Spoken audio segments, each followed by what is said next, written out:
Kaibigan, welcome back. Eto, bigyan ko po kayo ng balita at updates kay Kai Sotto at AJ Edu sa Japan. Nag-e-ensayo na po yung team ni Kai. Andun na nga lahat ng mga imports. Pero bakit kaya andito pa sa Pilipinas ang pambato natin si Kai Sotto? At AJ Edu, nasa bago na niyang team. Makakasama po niya ang coach sa NBL at player din ng NBL. Ibigan, unahin po natin si AJ Edu. Dahil po sa injuries nito, tuhod pa, hindi po siya nakakalaro sa Gilas Pilipinas gaya na lang dito sa nakarang window ng February at kakatapos lang po na FIBA OQT.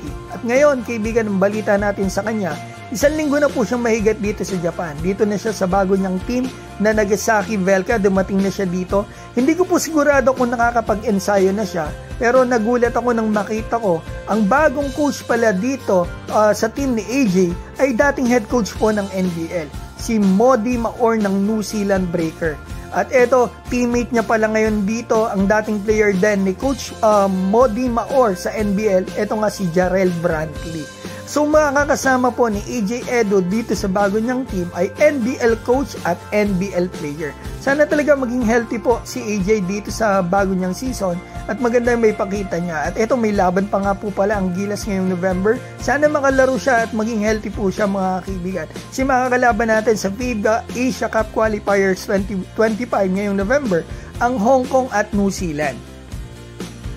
Ngayon, balitaan ko na po kayo kay Kai Sotto. Nasa Japan na po lahat ng world imports ng kanyang bagong team na Koshigaya.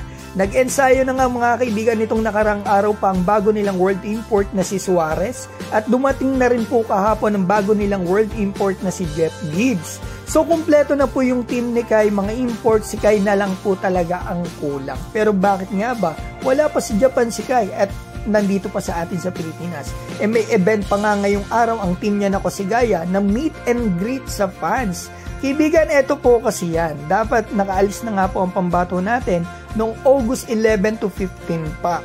Kaso, nagkaroon po ng problema sa dokumento po ni Kai sa Japan. Pero according po sa source natin, inaasikaso na daw po ito ng team ni Kai.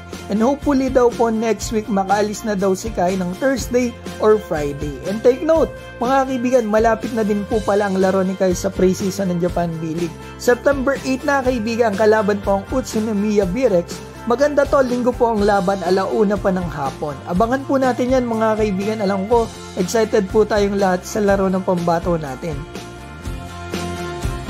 Kaibigan, sana kahit pa paano po ay na-appreciate nyo ang mabilis na update natin. At sana i-like nyo rin po ang video ko. Shoutout ko po pala si Jesse Escalona ng Mindoro, Santos Autentico, Novi Talondata, Allen Fa Manila, Michael Maglipas, Ronald Iran, Batang Angono, Troy Cruz at Jeffrey Alcantara. Maraming salamat po sa inyo.